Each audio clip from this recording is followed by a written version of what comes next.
Hello, everybody. Welcome to this webinar. My name is Natasha Bolaños. I am here on behalf of Lymphoma Coalition. We are a global network of 82 patient organizations from 52 countries working on the lymphoma space. And I am pleased to introduce this webinar that was organized in collaboration with the Cutaneous Lymphoma Foundation, Eurordis, Lymphoma Espoir, and EuroBloodNet. Before starting the meeting, some housekeeping rules. Today's webinar is being recorded and will be available through EuroBloodNet YouTube channel. Please, we appreciate if you could switch off your video cameras and mute your micros to ensure the audience focus only on the speaker during the presentations. For questions and answers, you can type your question in the chat box at any moment during the session, but time will be allocated at the end for the speakers to address your questions. And now let's set the scene. Cutaneous T-cell lymphomas are rare diseases with an annual incidence of around 10 per million persons. Please, Susan, correct me if I'm wrong. Mycosis fungoides and Sézary syndrome are the most common types of cutaneous T-cell lymphomas and account for around 50%, depending on the literature you review, of all primary cutaneous lymphomas. Today, I'm delighted to introduce the speakers that join this webinar. Professor Maarten Vermeer is head of the Department of Dermatology of the Leiden University Medical Center. He has received grants from the Dutch Health Council and leads transnational research of the ERTC Cutaneous Lymphoma Working Group and the Cutaneous Lymphoma International Consortium. He has a long story of research and publications in this area, including clinical practice, and we appreciate that he could be being the lecturer today. We will have a patient with cutaneous lymphoma, Mieke de Leeuw. She has been a volunteer at Maarten since 2018 and for the Skin Lymphoma Foundation and the Platform for Rare Cancers.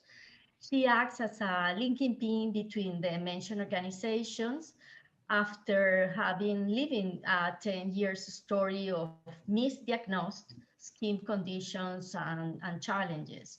She will share her story and her journey with us, and we are very pleased to listen directly from her words and her experience, because these really make us understand how challenging this condition can be. She has now, of course, developed very much knowledge about her condition, and I do not have any doubt about her capacities to transmit this experience and knowledge, knowing her background as a principal in a high school for children from 12 to 18 years.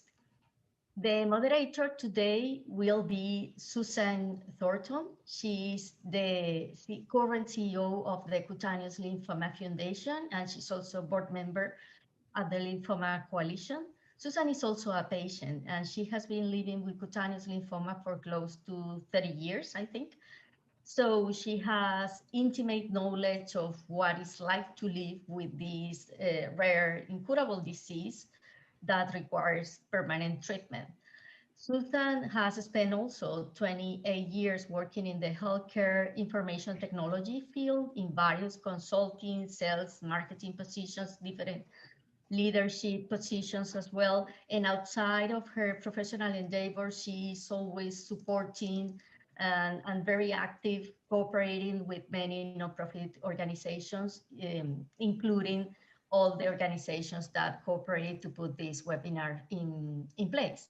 So Susan, the floor is yours. Thank you, Natasha, for all that beautiful introduction.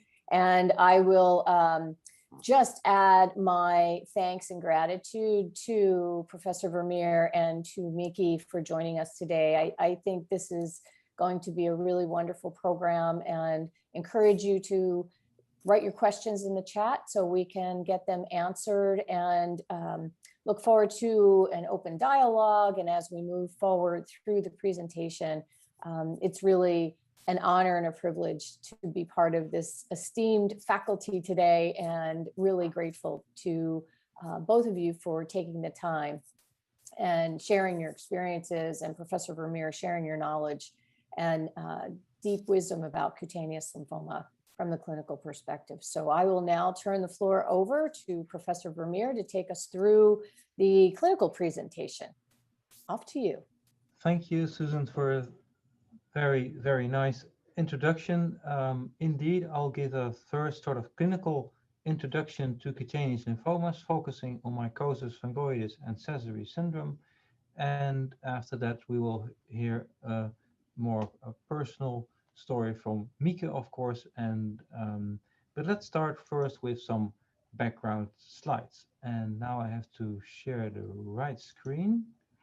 And if everything went well, you now see, as I just mentioned, I think the most impressive introductory slide that I've ever made, because it's not only mentions the LUMC where I'm working, but also all the other organizations, including the Stichting Huid Lymfoom, Lymphoma Coalition, and Cutaneous Lymphoma Foundation, that all make up this wonderful collaborative effort, which is really collaborative, going over the borders of different countries, bringing together different type of physicians, but also bringing together physicians and patients, which I think is a fantastic development. So this is the introductory slide. And now let's go to the next. Yeah, next. So cutaneous lymphomas, where do we start? It's a rare group of malignancy. So it's a cancer, and it develops from lymphocytes. These are T cells, also called T cells, that present with their first lesions in your skin. It's important to realize that there are different types of cutaneous lymphoma. So it's not, this is an all-encompassing term, but within cutaneous lymphoma, there are different diagnoses. And these different diseases have a different prognosis and therefore a different treatment approach. It makes it a little bit complicated because there are few, and these few lymphomas are different. And therefore you need a correct diagnosis, and diagnosis and treatment for cutaneous lymphomas is for these reasons needs specific expertise and is often organized in specific centers, because these centers know how to identify, how to recognize which type of cutaneous lymphoma we are dealing with, and then they are knowledgeable or should know what the type of treatment they should use. To make a correct diagnosis, to take a very good look at the skin, what is the clinical picture, but also what do we see under the microscope, so what is the skin histology, is essential to make a correct diagnosis. So nearly all patients with cutaneous lymphoma tell me the same story, that people looked at their skin, they weren't sure what it was, they've taken a biopsy.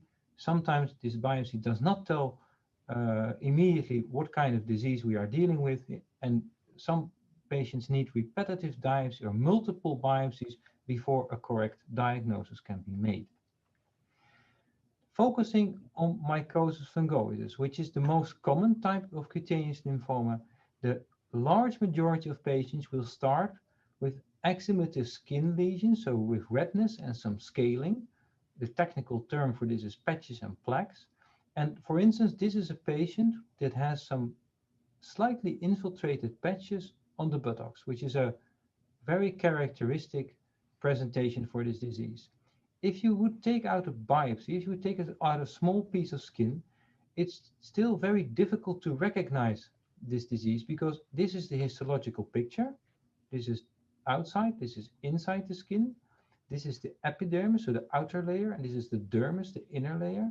And in this epidermis, these cells, these dark cells with some halo around them that are sometimes like a string of pearls located in between the basal keratinocytes, these are your tumor cells. But you can imagine it's very easy to miss this picture if you are not an expert.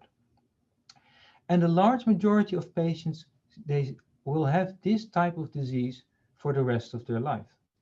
Some patients, their progression will develop, and then within these axillematous lesions, larger, more fleshy nodules or tumors will develop. And now if you take a biopsy from this lesion, it's much easier to make a diagnosis because this picture is filled. All these cells are neoplastic cells. These are all tumor cells. Fortunately, development of extracutaneous lesions, so tumor cells outside the skin, and development of nodules in lymph nodes or in other organs only develops in a minority of patients. And this sort of summarizes what I just told you. So the large majority of patients starts with these type of lesions, T1 it's called, this is the tumor staging system, and only 4% will progress to this stage. And both stages still have pretty good 10-year survival. So in fact, the 10-year disease-specific survival for these patients is the same as in the general population. In this population that have patches and more infiltrated plaques covering more than 10% of the skin, the 10-year survival is slightly less. It goes down to 83%. Around a quarter of these patients will progress to the tumor stage disease, and in tumor stage disease, the 10-year disease-specific survival drops to 40%. So there's a stage-adjusted prognosis. If you make a diagnosis in mycosis fungoides, now that you know this, you can imagine it's very important to make a very careful inspection of the skin, so you know how many patches and plaques are there, and if tumors have developed. And in addition to that, you need skin histology. So skin biopsy is absolutely something that you need. Additional staging, so CT scans or blood analysis, is only indicated if patients have additional symptoms, for instance, pain in their stomach or things like that. In the treatment that we give to patients, because the tumor cells are located in the skin and not in other organs, we can use so-called skin-directed therapies. The preferred treatment is the treatment that is very effective in your skin and leaves your other organs without any toxicities. Now, the type of skin-directed therapy that you use is always adjusted to the type of skin lesion that you have. So a patch or plaque will mostly respond to the use of local steroids or light therapy, but a tumor will not. So in a tumor you need, for instance, radiotherapy. If patients do develop nodal or visceral involvement, so tumor cells can be found now in lymph nodes or in the liver or the lungs or other organs, then, and only then, do we need additional systemic chemotherapy. And at present, we are discussing a lot with the hematologist what is the best type of chemotherapy and how can we combine it with a stem cell transplantation. It's a rather complicated picture that I showed you, and the multiple drugs are around that we can use in different stages, and how to use them in the most effective way is a sort of art in itself. Fortunately, a number of colleagues have come together and have written down guidelines that can help the clinicians to choose the most effective and the best treatment. And these guidelines have been made with the people from the EuroRTC that I'm also part of, by the British Association of Dermatologists, and also by the ESMO clinical practice guidelines. And also in America by the NCCN, so the National Comprehensive Cancer Networks. These guidelines also provide these type of pictures. So now again, you see the different tumor stages. So these are patches and plaques in a very limited area. This is a more extensive area, and these are the development of tumors. And as you can see, some treatments like the topical steroids are positioned very early in disease, and some treatments like systemic bexarotene is in later stages of disease. And this is an example from the ESMO guidelines that uses the same principle. So again, first you look at the stage, so the type of skin lesions that a patient has, and then we find here different treatments that can be used in that stage. And it's always, or should be, I think, in a dialogue between the physician and the patient that you choose one of the treatments that fits best with the stage of disease, but also fits best with the life of the patient. This is just an example. This is again a patient with limited mycosis fungoides. In this patient, for instance, local steroids would be a very good option. Phototherapy, PUVA, would be an option if it's more extensive, and local chemotherapy with chloromethin, so the what's it called, chloromethin, that can be used as well.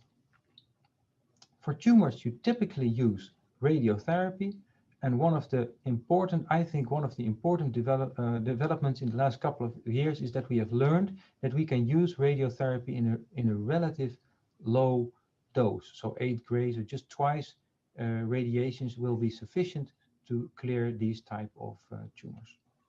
And in patients with very extensive skin lesions, we can even irradiate the whole skin. Now, in a small proportion of patients, fortunately, only a small proportion will develop nodal or visceral disease. And in these patients, traditionally, were treated with intensive chemotherapy. Unfortunately, this chemotherapy has a lot of side effects and it cannot cure disease. So if after you stop this treatment, the disease will come back again. And we are now really trying to combine these type of treatments with more advanced stem cell transplantation protocols, and more chemotherapy is also replaced by different immunomodulating therapies. This is an overview of the cytotoxic drugs that are relatively new. HDAC inhibitors, a whole different disease drug class, but I think this is the most important and the most interesting development. These are antibodies. These are antibodies against CD30 and CCR4. And CD30 and CCR4 are proteins that are on the membrane of your tumor cells. And with antibodies that are directed against these proteins that are present on your tumor cells, it helps your immune system to destroy the tumor cells. And this, combined with new allogenic stem cell transplantations, is a very, well, I would say, hopeful development for patients with much more advanced disease. Then shortly, something about Sézary syndrome. You could say Sézary syndrome in a way is different from mycosis fungoides in that from the beginning of the disease, the tumor cells can be found in the blood, in the skin, and in lymph nodes. So from the moment the diagnosis Sézary syndrome is made, you have to think about tumor cells that are present in the blood, skin, and lymph nodes. Because these tumor cells are in these so-called different tissue compartments, patients will present with an erythroderma, so redness of the skin from head to toe. It is often very itchy, and swollen lymph nodes, because the tumor cells are present in the lymph nodes as well. And these atypical cells can be seen in your skin histology again, so you need to take a skin biopsy. They can be found in blood, and these swollen lymph nodes can be seen in a CT scan or a PET CT scan. Making a diagnosis of Sézary syndrome can be very difficult because the skin lesions that you see can be very aspecific. So patients can have a redness that is quite similar to the redness that you see in an eczema or psoriasis or in a drug reaction. And so that in this instance, the type of skin lesions, the erythroderma, does not give you much information on the specific diagnosis. Unfortunately, the skin biopsies often are disappointing as well, because you do see that the skin is affected. So you do see some enlarged vessels with some changes in your keratinocytes, but you do not, it's very difficult to recognize the tumor cells. The place that is best suited to diagnose Sézary syndrome is the blood. And for that reason, it's we often check the blood, and first looking at T cell clonality, so this is a molecular marker, so you could say, but then looking at the atypical T cells that can be recognized because they have different proteins on their cell membrane, and this can be investigated using flow cytometry. This has become the most important diagnostic tool for patients that present with a redness and itchy skin. These patients could be a Sézary syndrome, and then you will analyze the blood using flow cytometry. But nevertheless, this is quite complicated and is something that is really is clustered or is performed in centers of expertise. After the diagnosis, of course, we would like to give patients a very good treatment, and some things are the same as in mycosis fungoides. So again, this is a sort of light therapy. This is the local steroids, so with an ointment with corticosteroids. Again, the mucin, the chlormetine, can be used, but you can imagine using these type of therapies, we are only treating the skin. And as we just discussed, the tumor cells are very much present in the blood as well, and this is often not sufficient. So you will need additional treatments. And additional treatments can be found in using interferon and bexarotene or extracorporeal photopheresis. These are still quite mild treatments, but often we have to, if the tumor cells, the number of tumor cells become more, we have to use these type of chemotherapy, so methotrexate, leukeran, furodisine. These are all monotherapy, so you're just giving one type of chemotherapy. Again, well, this is rarely used anymore, but what gives us a lot of confidence is the new antibodies. So antibodies against CD52, but in particular against CD30 and CCR4 can be very, very helpful. And using these antibodies and more advanced radiotherapy protocols, we are now in a better position to treat patients with allogenic stem cell transplantations. And with that treatment, you can, although it's still difficult and it does have risks, and people can also, because of the treatment, become so immunosuppressive that they die. This is a treatment that can also be helpful, and we can cure patients with that. And with that, I think I've come to the end of my slides. I hope they were somewhat informative, and we will now quickly go to Mieke, who will present her view on all this, and I hope I've sort of set the stage for her to tell us her story. Maarten, thanks for your presentation, and I will proceed with my patient journey. In a nutshell, my name is Mieke de Leeuw. I'm 69 years old, married to Ton. I have 4 children, 2 of our own and 2 married into the family. And one is watching this webinar. Welcome, Christy. And 4 grandchildren. I'm retired and live in Venlo. Our lymphoma foundation, Stichting Huid Lymfoom, is a patient organization for patients with a form of cutaneous lymphoma. My husband, Ton, is also a volunteer in our foundation since 2018. Today, he is helping me during this webinar with the understanding of the questions, because his English is a bit better than mine. And this is Ton. And we have, of course, lots of questions for Maarten, Vermeer and Susan. The diagnosis of cutaneous lymphoma can turn your life upside down. The diagnosis, treatments, and the time afterwards raise many questions. In this webinar, I tell about how this went in my life. The start. The discovery of a bump above my collarbone in 2017 set off a lengthy testing trajectory. But it began before that, 10 years of skin conditions that got worse and worse, and that were hard to live with. Numerous wrong diagnoses and doctors saying, it's not that bad, or you'll have to learn to live with it. I tried.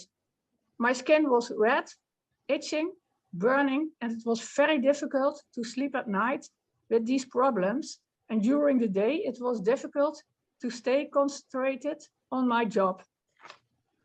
On the slide shown, you can see how my cancer has progressed so far and what the value of our foundation and other patient organizations has been to me over the last few years. I explained for each year what it has meant for me. What in 2018, there was a diagnosis, therapy, and my question, am I going to die? Rather not. But after months of waiting, in 2018, finally a diagnosis arrived: 2 rare non-Hodgkin cancers, mantle cell lymphoma and Sézary syndrome, both incurable. For Sézary syndrome, 5-year survival rate of 23% in 2018.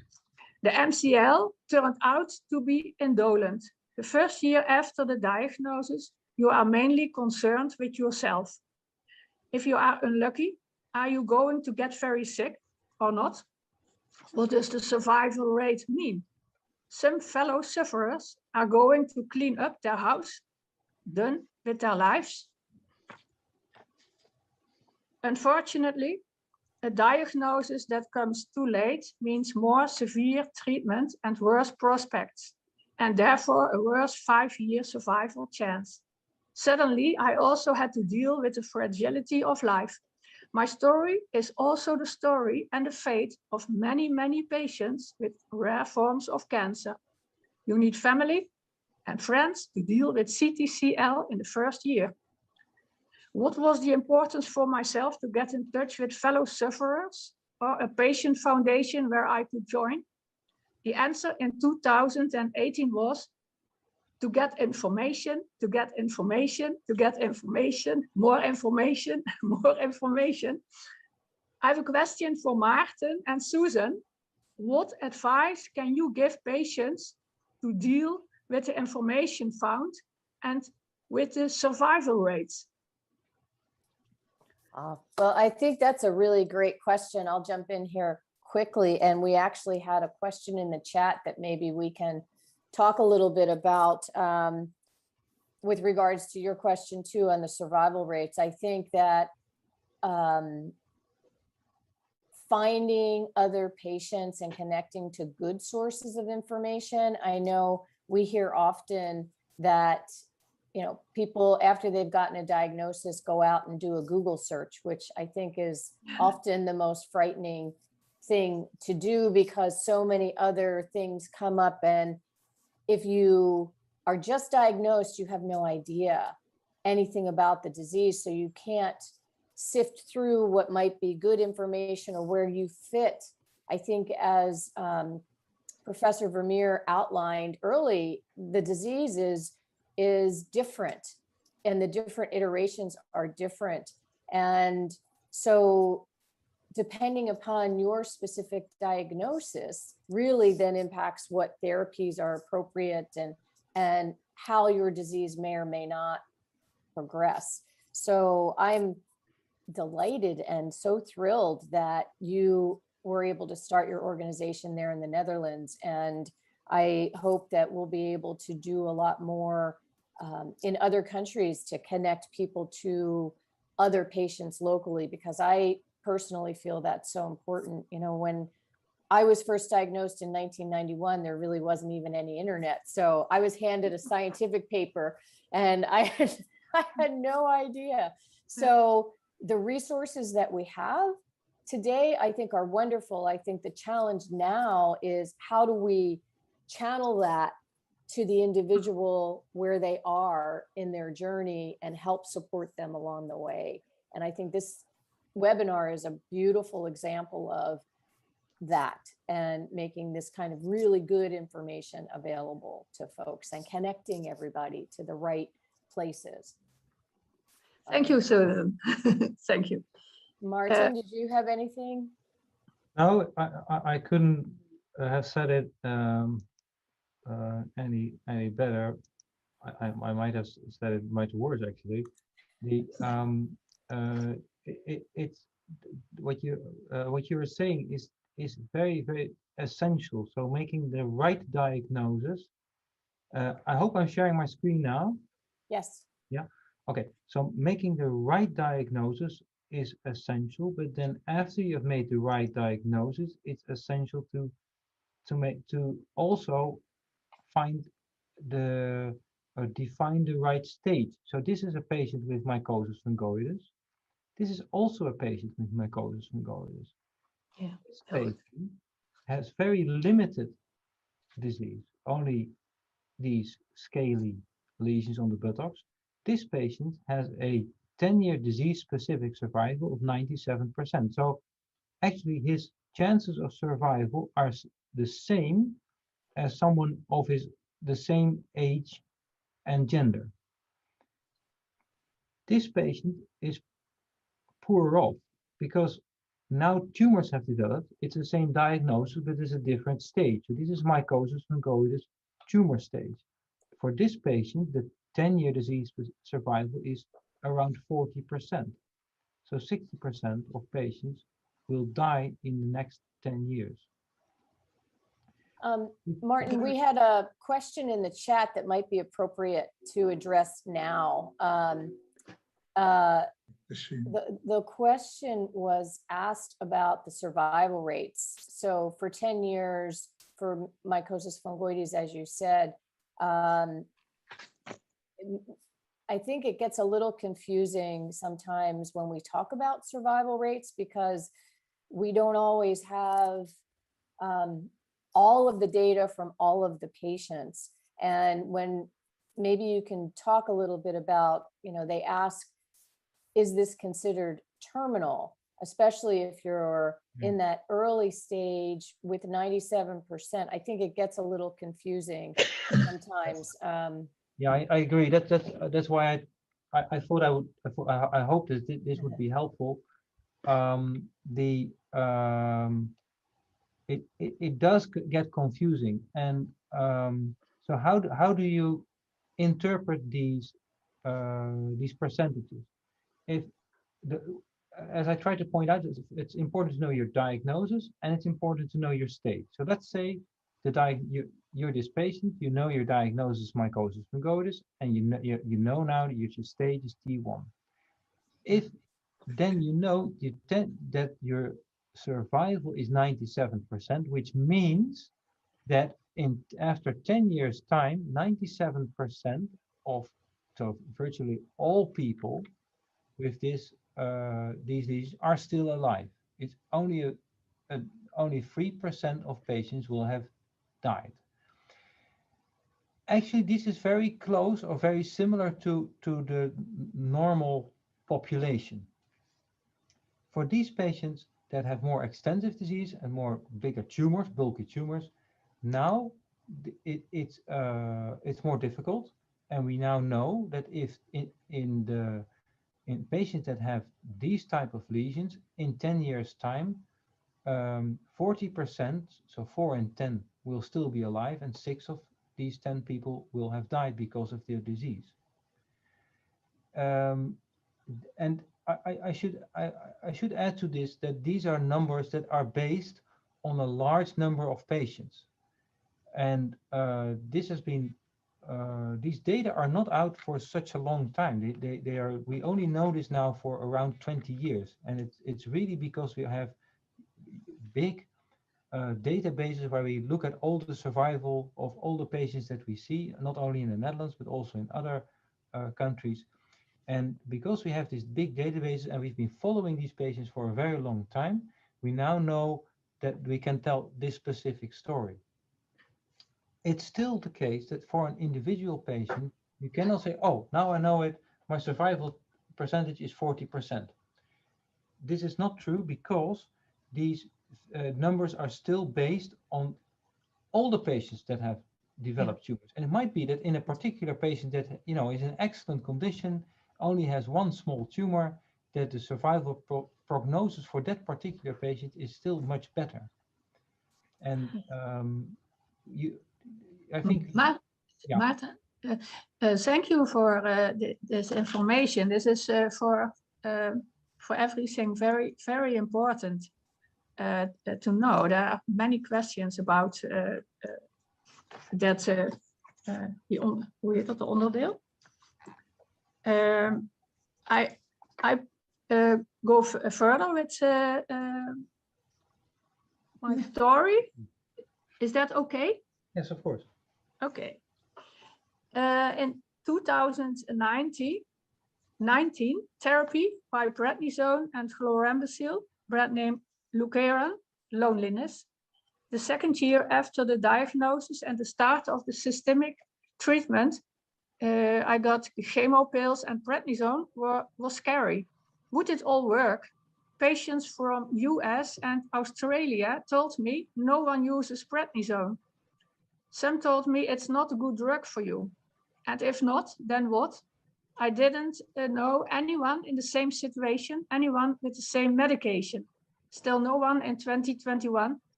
And there was nobody with Sézary syndrome to talk to. It was very lonely. I discovered the Cutaneous Lymphoma Foundation, and I discovered Susan at the Facebook group Sézary syndrome. The Facebook group was very helpful. I read reports from America and Australia that stated how fellow sufferers dealt with their illness. There were many fellow sufferers who had a good quality life for years after diagnosis. I also searched the entire internet because there were no leaflets for Sézary syndrome in 2019 and also not for my second cancer. I read in the ESMO guidelines in 2018, long-time treatment with a combination of low-dose chlorambucil and prednisone is often effective in controlling the disease SS, but is unlikely to yield complete responses. Perhaps there are more patients with this treatment in Europe. Maarten, I have another question for you. In your presentation, you mentioned that there is a limit to radiotherapy treatment. Is there a limit to systemic chemotherapy? A limit to brentuximab, MOGA treatment? Can you tell us about that? Yes. So all treatments that have effects always have side effects. That's always the case. Depending on the drug that you are working with, you will have different side effects. For instance, brentuximab, the anti-CD30 antibody, will have as a side effect neuropathy. It will affect your nerves. And this is a so-called rate-limiting side effect. So you can treat patients with brentuximab up to a certain point. Then the toxicity to the neural system becomes so much that you have to stop this treatment. Very similar, adriamycin, which is one of the drugs within the CHOP regime, is cardiotoxic. So it will always be toxic for your heart muscles. And this is also cumulative. So at a certain point, you have to stop using this drug. How strong you are, it doesn't matter. At a certain point, you have to stop. For other drugs, the side effects are different. Prednisone, often considered a very old-fashioned drug, which is true, it's been around for a long time. The principal side effects that we are concerned with is immunosuppression. But this is not cumulative. This is just, this more or less stays the same. So, as I try to answer your question as good as I can, different drugs will have different side effects. Some effects will be cumulative and some effects will be not cumulative. Again, depending on very much depending on the patient and the clinical situation you have to choose between different drugs. Radiotherapy, for instance, I forgot that one. Radiotherapy also has cumulative toxicity. So if you have given more than 60, 70 gray is the unit for radiotherapy, more than 70 gray, then you have to stop giving radiotherapy. Thank you. Thank you. Yeah, I proceed. For rare forms of cancer, there's no standard care trajectory, and there are no nurse specialists like there are, for example, for breast cancer. And I was lucky that I had a lot of trust in my super friendly and competent specialist at the Radboud University Medical Center in Nijmegen. Trust turned out to be a keyword.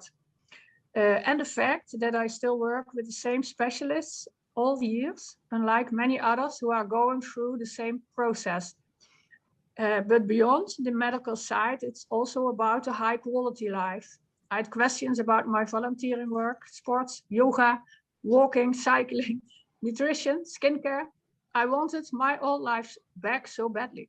My experience in 2019 was that you don't get any help with this part, but that you have to figure it out all on your own. And what was the importance for myself to get in touch with fellow sufferers and the Patient Foundation in 2019 was to get information, to share, to get information, to share, more information, more share. I have a question for Susan. Susan, what support can CLF offer to foundations in Europe?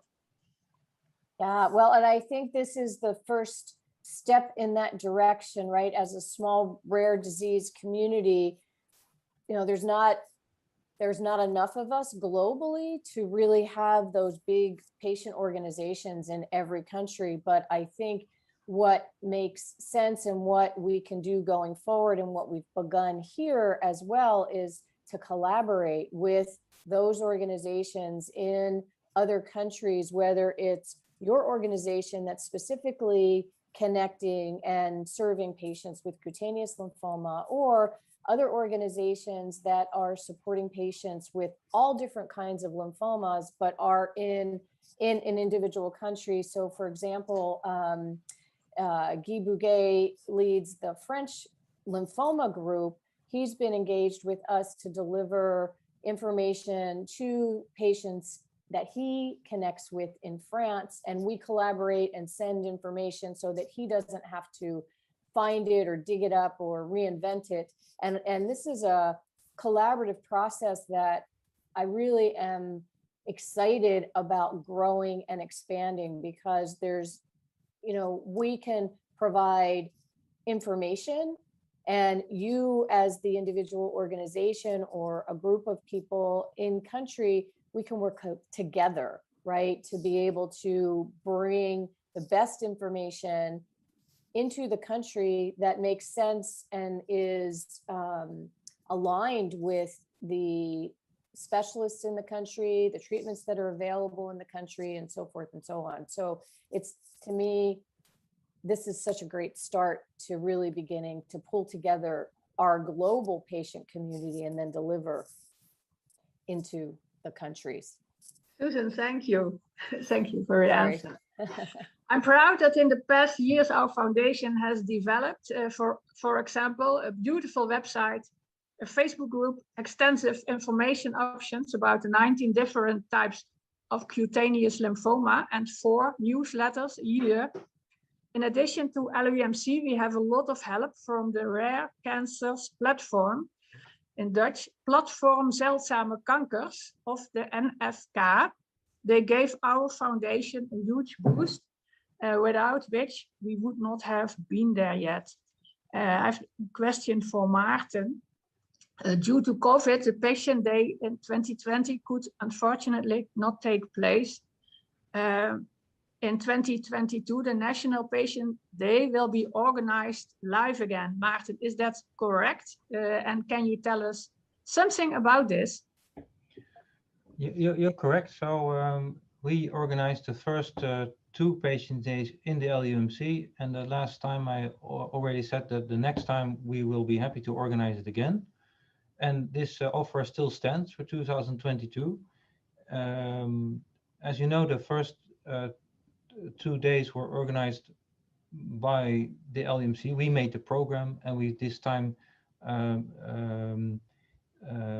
asked the Stichting Huidlymfoom that they are now in the lead to make the program. And of course, we will be very happy to collaborate and think about speakers, etc. But we think it's this could be a good moment to put the patient organization in the lead here to to tell us really what you would like to organize.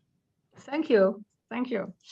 I proceed to 2020 therapy, unexpected side effects, mental problems. The third year 2020 started out well in the first week, but after that it turned into a year full of side effects from the medication mentioned in this webinar. And then came COVID. For the first time in my life, I asked the help of a psychologist from the Helen Downing Institute in Nijmegen, who actually bungled at the very bottom of my list of resources, because there's a feeling of shame when you can't cope by yourself and need outside help. Furthermore, my greatest fear was that the cancer would be visible on the outside, shown by the pictures. In 2020, I wanted information, I wanted share to inform and advocacy. I have a question for Maarten.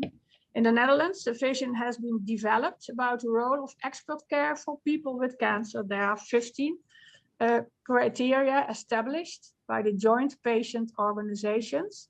A group from our foundation is in consultation with you, with the LUMC, to focus this vision on the way in which the expert hospital deals with patients. Example of a criterion: better care for patients by appointing specialist nurses who act as a point of contact and who have sufficient knowledge and time. Maarten, what is your expert hospital, the LUMC, doing on this topic?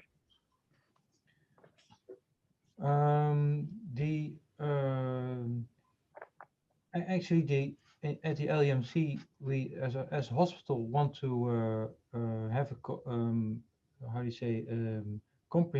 comprehensive cancer center, and so this is not only the dermatology department, also the department of colon carcinoma, etc., etc. And we are appointing at this moment people that are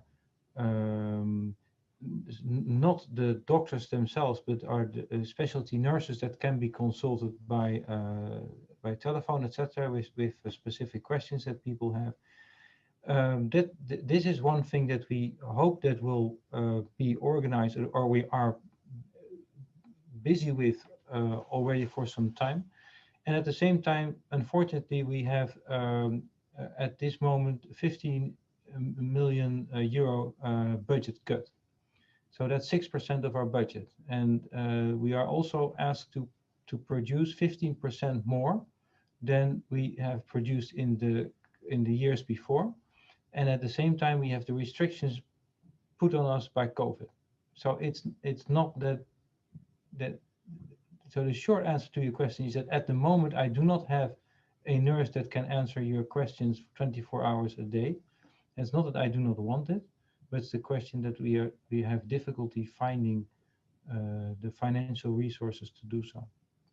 Having said that, what we have done, we have Mevrouw Olja Blok-Sumanovic, who is a contact point for all the patients, and we have a dedicated mail address where patients can send their questions to, and the mail address and the all the efforts from Olja combined are directed at trying to answer all the questions that patients have as quickly as we can. Thank you. Thank you. Yes, I have another difficult question for Susan. Where is Susan? A 2020 study found that women suffer more than men from the appearance of CTCL on the skin. What can our foundation do about this? What can we do about this?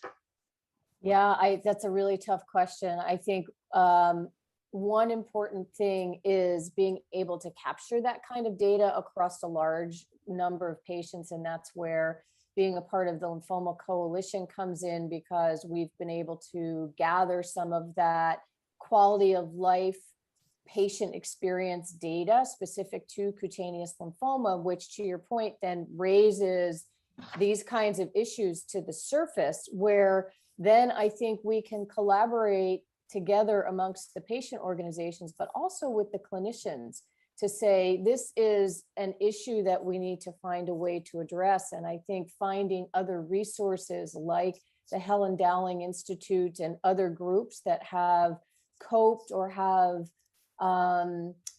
programs that we can either tap into or take and modify to help our patients, and then to be able to disseminate and share around the world, that these tools and connections and programs are available. I think that's, you know, as Maarten said, it's a long project. There's a lot of pieces and parts, but I think this kind of thing is really important, and we're beginning to be able to, as a small rare patient community, if we can all come together and collaborate with our clinical, the clinicians in the field, and be able to then cooperate, pull all of our resources and put these kinds of initiatives together, and then send them back out into the different countries. I think that's a big vision, right? We won't do it tomorrow, but I think even just having the conversation is really important, and figuring out what we can do short term and what might be good long term. Susan, thank you. That's our dream. Yes, that's our dream, exactly. I proceed with 2021 therapy. I have now started the 4th year after the diagnosis. Is the treatment providing what I want? Yes, it actually does, because the treatment plan still works well, and the side effects are manageable or can be solved. I get more and more optimistic about my former pessimistic prospects. For me, it means that after 3 years, my perspective of time, my goals, and my motivations have changed.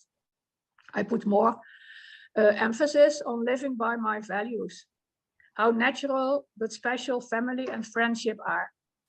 Focusing my volunteering like stimulating scientific research from the perspective of patients, because research is also given too little attention for rare forms of cancer. My lessons after living with a rare form of cancer for 3 years: accept what can't be changed, adapt and move on. And very important, remain in charge regarding my disease. Now I know the meaning of shared decision making. In 2021, I want information, share, inform, advocacy. An example of what a patient organization can do in the Netherlands is the following example. New targeted therapies against all types of cancer have improved the prognosis and thus the quality of life of cancer patients. However, rare cancers, including CTCL, are lagging behind. Much research is still needed to improve this. The LEMC has started a new study with 13 other European centers of the Cutaneous Lymphoma Working Group and Euroflow. The LEMC has requested our foundation to look at their subsidy application. Our foundation then wrote a letter of support for this project. The foundation has also looked closely at the patient information letter. Oh, thank you. Oh, The patient. Let me write it. Oh, I'm going to the shore. That's why I'm getting ready. Please mute.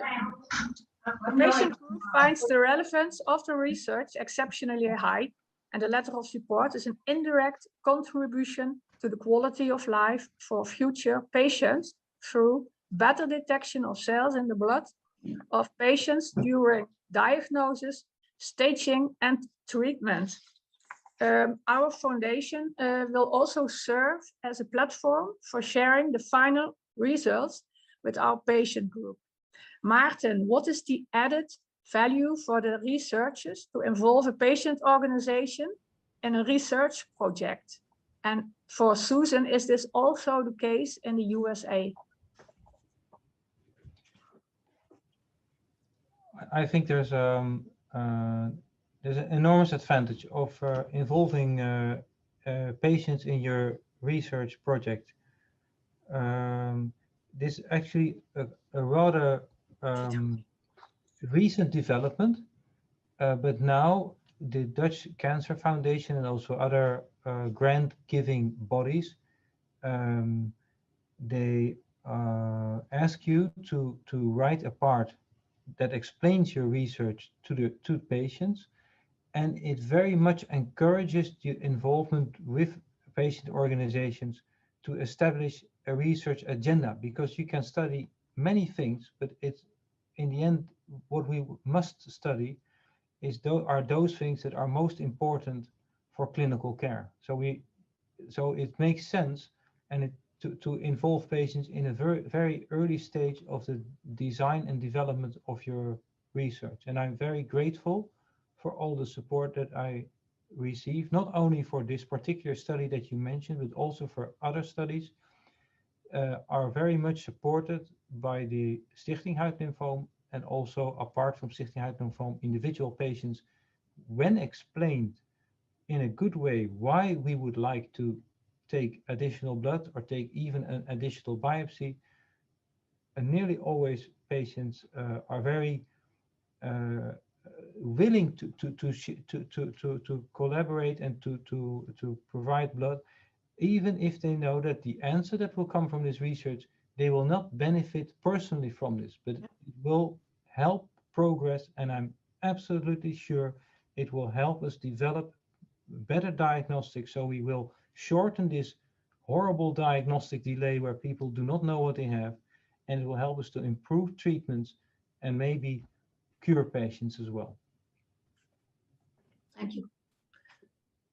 Susan? Sorry, I got tied up doing the chat.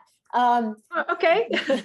Yes, but I think that's, you know, one of the challenges, but what we can all do together is provide that kind of education, like Maarten was saying. Once we can explain to the individual patients what it means to provide not only their physical samples of the disease, right, but also their experience. And that kind of collaborative effort is going on behind the scenes. And there's a lot of work that's happening to both educate the patient community about research and what's happening and what's moving forward, but also to connect the dots between the patient experience and the clinical practice and what's important. And there's what I will also say is in my engagement with all the clinicians around the globe, they are so passionate about the patient experience, not just treating the disease, which is of course very important, but how can we all work together to impact the individual patient's experience as they're living with the disease and going through treatments, and how can we do this better? And one of the important things is to collect that kind of data from all of us so that we can then go through it and understand where the big issues are, and then come together as the patient community and the clinical community to come up with some better ways or newer ways to address those things. And that's happening, and there's connections. It's a lot of work and complicated, but I think we're making great progress. Yeah, thank you, Susan. Thank you, Susan. Education is important in order to be able to assess these types of studies, and also to be able to carry out other activities relevant to patients. Training is required. And in the Netherlands, this is offered free of charge by professionals to patient groups. And that's very bijzonder. Excellent. Special. It's very special, very special. The next slide shows which organizations work together and are important for our foundation. Now, everybody can read this, and then comes my last slide. Life is like riding a bike. Just keep moving and support each other in the meantime. And that's the end of my story. Thank you, Susan. Thank you, Maarten. Great, thank you. That was really wonderful. Thank you for being so courageous and all the work that you put into putting this together and sharing your story. And I think it's so inspiring, and hopefully everyone else will be able to take a lot away from this.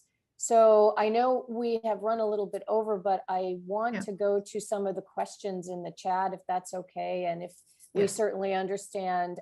Maarten, are you able to continue for a little bit to answer some questions? Okay, very great. We talked a little bit about the survival rates. Question about, does stress exacerbate either the disease or the symptoms? Any thoughts? I think that I'll answer this very shortly, but I think Mieke will be in a better position to answer this maybe, because I think from what I observe or what people tell me is that especially if you have a very itchy skin condition, if you're stressed for whatever reason, this will sort of amplify, it will make it much worse. If you are in a very well relaxed situation, then a little bit of itch is something you can handle. But if you're very stressed, it can be horrible, of course. It's not that stress in itself is a risk factor for cutaneous lymphoma. In fact, we do not know what risk factors for cutaneous lymphoma are. It's a very rare disease, and it's not that it's always found in people that are very, very stressed. In the first 10 years before the diagnosis, I didn't know what was going on. I don't know, our stress makes it worse. But nowadays, I pay attention to that process. And for me, I guess it's getting worse when I'm stressed. Yes, for me, but I don't know for other patients. Yeah, I have heard that similarly. And I think it just exacerbates some of the symptoms and the worries and concerns and things of that nature. So I think we don't have good data. Maybe that's some data that we should be capturing at some point, right? So we can find some potential remedies. But I think things that people can do to try to reduce their stress will be helpful, just in my opinion. We have another question here. I'm going to try to paraphrase a little bit. A patient with folliculotropic mycosis fungoides, which is a rarer subtype. He's German, but they live in Malaysia, and the doctors say that this is a typical Caucasian cancer, and they don't have much experience with it. Her husband had a small patch on his abdomen, and it was excised, but 2 months later it reappeared, and they performed radiation, and then the patch appeared again, and they confirmed it as MF. They're not sure what to do, and what would you recommend as treatment now? And do you know a treatment center or specialist in that part of the world? I think that's one of our biggest challenges, right? Connecting clinicians in various parts of the world with experts that treat the disease to be able to share that kind of knowledge. Maarten, I don't know if you have any thoughts. My thinking is to have their physician reach out perhaps to the International Society of Cutaneous Lymphomas. I think that would be an excellent idea, because I'm actually very happy for this particular chat, because it very, very nicely shows you what the problem is. So I cannot now say, oh, this is what you should do, and it's definitely this, because first we'd like to have a firm diagnosis. You would like to have a good biopsy or a small excision that you can look under the microscope. You would have at least good clinical pictures, and then by combining them, you can make the correct diagnosis. And that really has to be done in an expert center. So one way or the other, we have to connect these people with someone, preferably in their neighborhood, that can help them. But I do not know a clinician in Malaysia, but maybe through the ISCL, we can find someone in the close by. Yeah, yeah. And I would say if you like, you can always, I'll put my email in the chat, and please feel free to send me an email and I can help coordinate any connections with the international societies and try to connect your physicians and whomever with the international, maybe somebody that is close by or appropriate. And if you run into trouble or if it doesn't work out, you can always mail with me, and I'll try to help. great, thank you.